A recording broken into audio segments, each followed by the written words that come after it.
नमस्कार विद्यार्थी मित्रांनो, पॉलिटेक्निक इलेक्ट्रिकल सेकंड इयरला असलेल्या महाराष्ट्रातील सर्व विद्यार्थ्यांचं या ठिकाणी मी मनपूर्वक स्वागत करतो।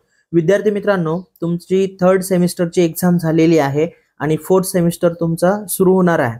तर बऱ्याच विद्यार्थ्यांच्या मनामध्ये उत्सुकता लागलेली आहे की फोर्थ सेमिस्टरला आम्हाला कोणकोणते सब्जेक्ट्स आहेत, फोर्थ सेमिस्टरला आम्हाला किती सब्जेक्ट्स आहेत, त्यापैकी किती सब्जेक्टची थिअरी एक्झाम होणार आहे, किती सब्जेक्टची प्रॅक्टिकल एक्झाम होणार आहे, कोणत्या सब्जेक्टची ऑनलाईन एक्झाम होणार आहे, अशा सर्व प्रश्नांची उत्तरं तुम्हाला या व्हिडिओच्या माध्यमातून मिळणार आहेत। विद्यार्थी मित्रांनो, हा जो तुमचा इलेक्ट्रिकल सेकंड इयर फोर्थ सेमिस्टरचा आपण या व्हिडिओमध्ये सिलेबस बघणार आहोत आणि हा जो सिलेबस आहे तो के स्कीम नुसार आहे आणि हा जो आपण या व्हिडिओमध्ये जे सिलेबस बघणार आहोत हे दोन ब्रँचला आहे। एक डिप्लोमा इन इलेक्ट्रिकल इंजिनिअरिंग आणि दुसरं diploma in electrical power system, अशा दोन ब्रँचला हे सिलेबस आहे। तर आपण one by one total subjects आपण बघूया, तो पर्टिक्युलर सब्जेक्ट किती मार्क्सला आहे, त्याच्यापैकी थिअरी एक्झाम किती मार्क्सची होणार आहे आणि प्रॅक्टिकलला किती मार्क्स आहेत। ठीक आहे, तर हे सर्व आपण बघणार आहोत।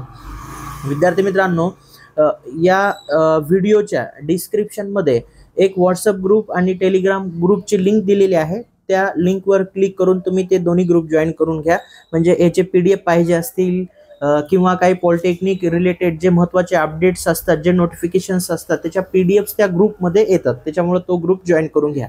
चला बघूया आपण वन बाय वन। तर फोर्थ सेमिस्टरला तुम्हाला इलेक्ट्रिकल आणि इलेक्ट्रिकल अँड पॉवर ह्या दोन्ही ब्रँचचा हा सिलेबस आहे। फर्स्ट सब्जेक्ट आहे एन्व्हायरमेंटल एज्युकेशन अँड सस्टेनेबिलिटी। ठीक आहे, तर हे फर्स्ट सब्जेक्ट आहे। ES या सब्जेक्टचं नाव आहे ES आणि याचा जो सब्जेक्ट कोड आहे तो आहे 314301 314301।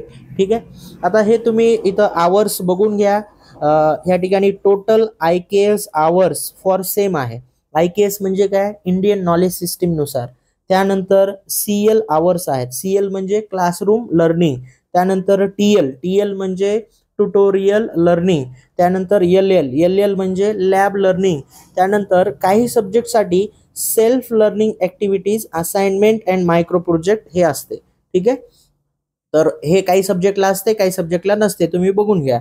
त्यानंतर national learning hours per weak हे पण आहे, राईट। आता हे नॅशनल लर्निंग आवर्स पर वीकचं काय काम आहे, तर ह्याच्यावरती क्रेडिट डिपेंड्स असतात। पुढचा जो या ठिकाणी कॉलम आहे तो आहे क्रेडिटचा। क्रेडिट म्हणजे प्रत्येक सब्जेक्टला किती क्रेडिट, हे कशावर डिपेंड आहेत, नॅशनल लर्निंग आवर्स वरती डिपेंड आहेत। ठीक आहे, तर ह्या एन्व्हायरमेंटचा तुमचा बघा पेपर, ह्या ठिकाणी जर तुम्ही केअरफुली जर ह्या ठिकाणी ऑब्झर्व केलात तर पेपरचा जो टाइम आहे तो 1.5 तास आहे। 1.5 तास म्हणजे 90 मिनिटं तुम्हाला पेपरला टाइम मिळणार आहे। ठीक आहे, तर ह्याच्यात 2 टेस्ट होणार आहेत।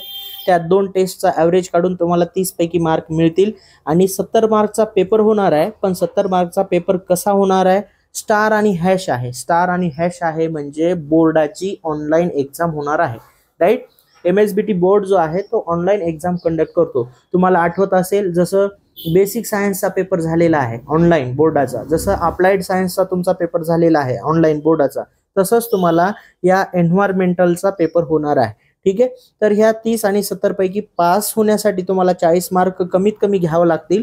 त्यानंतर SLA सेल्फ लर्निंग असेसमेंटसाठी 25 मार्क आहेत, म्हणजे या सब्जेक्टसाठी एकूण 125 मार्क आहेत, 125 मार्क आहेत। ठीक आहे, नेक्स्ट सेकंड सब्जेक्ट आहे DC मशीन अँड ट्रान्सफॉर्मर, त्याचं ॲब्रिव्हिएशन आहे DMT। ठीक आहे, DMT आणि याचा सब्जेक्ट कोड आहे 314322। ठीक आहे, सब्जेक्ट कोड 314322। आता बाकी जे आवर्स आहेत, ठीक आहे, तर हे आवर्स तुम्ही बघून घ्या। त्यानंतर याचा पेपरचा टाइम आहे 3 तास पेपरचा टाइम आहे। सेम पॅटर्न 30-70चं। ठीक आहे, 100 मार्क त्याच्यापैकी तुम्हाला 40 मिनिमम घ्यावं लागतात आणि प्रॅक्टिकलला जे प्रॅक्टिकल आहे या सब्जेक्टला DC मशीन अँड ट्रान्सफॉर्मरसाठी, ठीक आहे, तर प्रॅक्टिकल तुम्हाला हे FAPR फॉर्मेटिव्ह असेसमेंट, FA म्हणजे फॉर्मेटिव्ह असेसमेंट आणि SA म्हणजे समेटिव्ह असेसमेंट। ठीक आहे, हे फॉर्मेटिव्ह असेसमेंट थेअरी, हे समेटिव्ह असेसमेंट थेअरी। ठीक आहे, हे फॉर्मेटिव्ह असेसमेंट प्रॅक्टिकल, हे समेटिव्ह असेसमेंट प्रॅक्टिकल। ठीक आहे, तर असं हे याचं मार्क डिस्ट्रीब्युशन आहे. तर फॉर्मेटिव्ह असेसमेंटसाठी 25 मार्क आहेत आणि एसे म्हणजे समेटिव्ह असेसमेंटसाठी 25 मार्क आहेत. 25 आणि 25 50 आणि पहिलेचे 100 मार्क असे एकूण 150 मार्क. ठीक आहे, 150 मार्कसाठी हा टोटल 150 मार्क्ससाठी सब्जेक्ट आहे. त्यानंतर थर्ड सब्जेक्ट आहे utilization of electrical energy UEE. ठीक आहे, UEE. त्यानंतर याचा जो सब्जेक्ट कोड आहे 314323 314323 राईट. ह्याचं सुद्धा इथं तुम्ही आवर्स हे बघून घ्या आणि पॅटर्न सुद्धा सेम आहे. 30-70चा पॅटर्न, 100 मार्क्स, त्याच्यापैकी 40 मार्क्स तुम्हाला घ्यायचे आहेत. पण या सब्जेक्टला FAPR आहे 25 मार्क्ससाठी, SAPR आहे 25 मार्क्ससाठी, त्यानंतर हे SLA सेल्फ लर्निंग असेसमेंट हे सुद्धा 25 मार्क्ससाठी आहे आणि एकूण हा सब्जेक्ट 175 मार्क्ससाठी आहे. ठीक आहे, 175 मार्क्ससाठी आहे. त्यानंतर जो तुमचा फोर्थ सब्जेक्ट आहे, फोर्थ सब्जेक्ट, ठीक आहे, digital electronics and micro controller application, हा फोर्थ सब्जेक्ट, त्याला आपण DEM म्हणतो. ठीक आहे, आणि त्याचा सब्जेक्ट कोड आहे 314324. ठीक आहे. आता ह्या ठिकाणी ह्याचे आवर्स तुम्ही बघून घ्या. पेपर ड्युरेशन सुद्धा सेम, याचा 3 तासाचा पेपर होणार आहे बोर्डाचं. थेरी लिहायचं आहे तुम्हाला आणि पॅटर्न सुद्धा याचं सुद्धा सेम आहे, 30-70 पॅटर्न. ठीक आहे, 100 मार्क्स, त्याच्यापैकी मिनिमम 40 मार्क्स घ्यायचे आहेत. FAPR प्रॅक्टिकलसाठी इथं 25 मार्क आहेत. SAPR त्याच्यासाठी 25 मार्क आहेत आणि सेल्फ लर्निंगसाठी 25 मार्क आहेत. हा सब्जेक्ट सुद्धा एकूण 175 मार्कसाठी आहे. ठीक आहे. फिफ्थ नंबरचा सब्जेक्ट आहे इलेक्ट्रिकल इस्टिमेशन अँड कॉन्ट्रॅक्टिंग.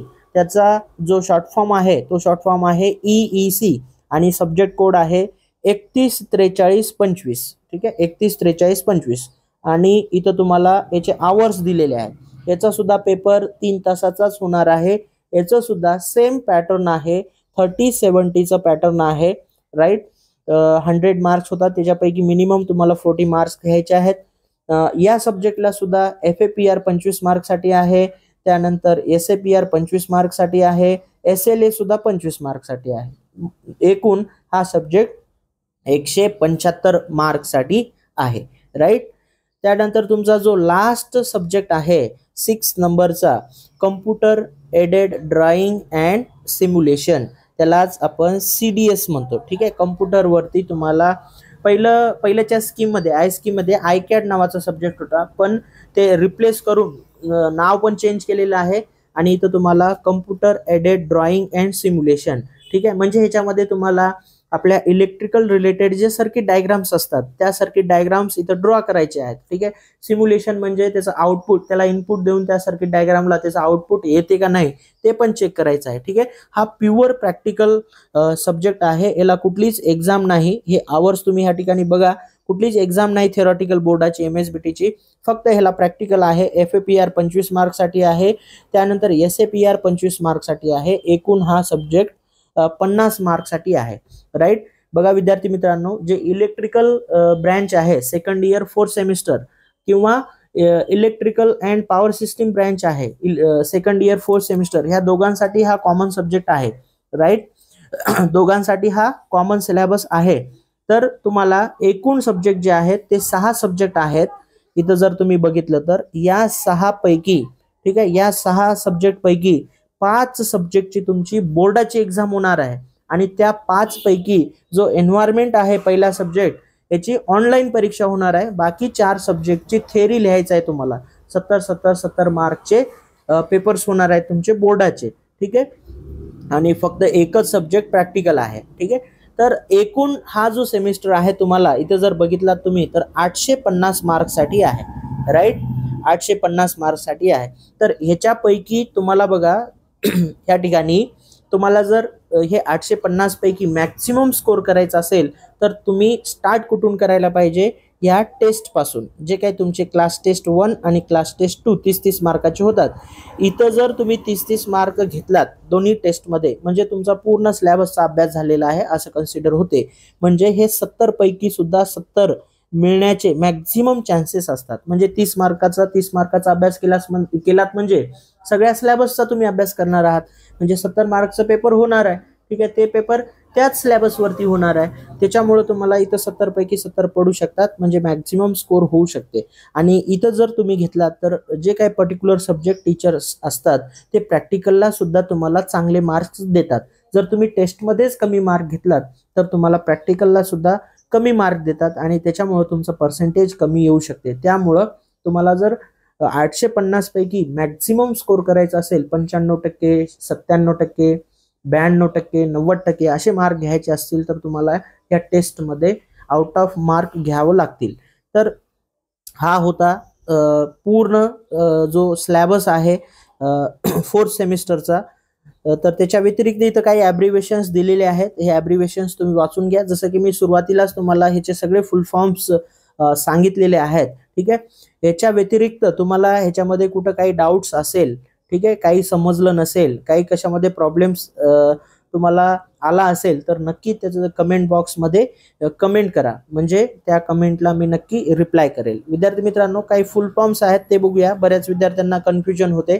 ठीक आहे, तर हे CL, TL, LL सांगितलेलं आहे. FA formative assessment, SA summative assessment, IKS म्हणजे इंडियन नॉलेज सिस्टीम, SLA म्हणजे सेल्फ लर्निंग असेसमेंट. आता बऱ्याच विद्यार्थ्यांना त्या पूर्ण सिलेबसमध्ये काही ठिकाणी @ असते, काही ठिकाणी हॅश असते, काही ठिकाणी स्टार आणि हॅश असते, काही ठिकाणी @ आणि डॉलर असते. तर ह्याचं मिनिंग माहित नाही. तर बघा, त्या ठिकाणी तुम्ही बघू शकता @ आहे म्हणजे इंटरनल असेसमेंट. इंटरनल असेसमेंट म्हणजे कॉलेजमध्ये जे काही सब्जेक्ट टीचर्स आहेत त्यांनीच तुम्ही जे काही प्रोजेक्ट केला असेल, असाइनमेंट केला असेल त्यांनी चेक करतात. ठीक आहे, आणि नेक्स्ट बघा, हॅश आहे म्हणजे एक्सटर्नल असेसमेंट. एक्सटर्नल असेसमेंट म्हणजे बाहेरच्या कॉलेजमधनं फॅकल्टी येतात आणि तुम्ही त्या सब्जेक्टमध्ये काय काय केलात ते पूर्ण चेक करतात आणि त्यांनी मार्क देतात. ठीक आहे, स्टार आणि हॅश असेल तर ऑनलाईन एक्झामिनेशन त्याची असते, MSBTची बोर्डाची एक्झाम. ठीक आहे, त्यानंतर स्टार आणि डॉलर असेल तर इंटरनल ऑनलाईन एक्झामिनेशन असते, इंटरनल ऑनलाईन एक्झामिनेशन. ठीक आहे, तर हे होते अतिशय महत्त्वाचे फुल फॉर्म्स. तर विद्यार्थी मित्रांनो, हा होता पूर्ण तुमचा 4th semester electrical and electrical power system ह्या दोन्ही ब्रँचसाठीचा सिलेबस. तर हा जर व्हिडिओ तुम्हाला आवडला असेल तर नक्की या व्हिडिओला लाईक करा. मॅक्झिमम तुमच्या इलेक्ट्रिकलच्या आणि इलेक्ट्रिकल अँड पॉवर सिस्टीमच्या मित्रांना या व्हिडिओची लिंक शेअर करा. आणि ही PDF पाहिजे असेल तुम्हाला तर या व्हिडिओच्या डिस्क्रिप्शनमध्ये व्हॉट्सअप ग्रुप आणि टेलिग्राम ग्रुपची लिंक दिलेली आहे, ते दोन्ही ग्रुप जॉईन करून घ्या. आणि ह्या यूट्यूब चॅनलला सबस्क्राईब केलं नसेल तर सबस्क्राईब करून घ्या, म्हणजे तुम्हाला जे काही पॉलिटेक्निक रिलेटेड अपडेट्स असतील ते सगळे अपडेट्स आपल्या ह्या यूट्यूब चॅनलच्या माध्यमातून तुम्हाला मिळतील. तर विद्यार्थी मित्रांनो, या व्हिडिओमध्ये आपण इथंच थांबूया.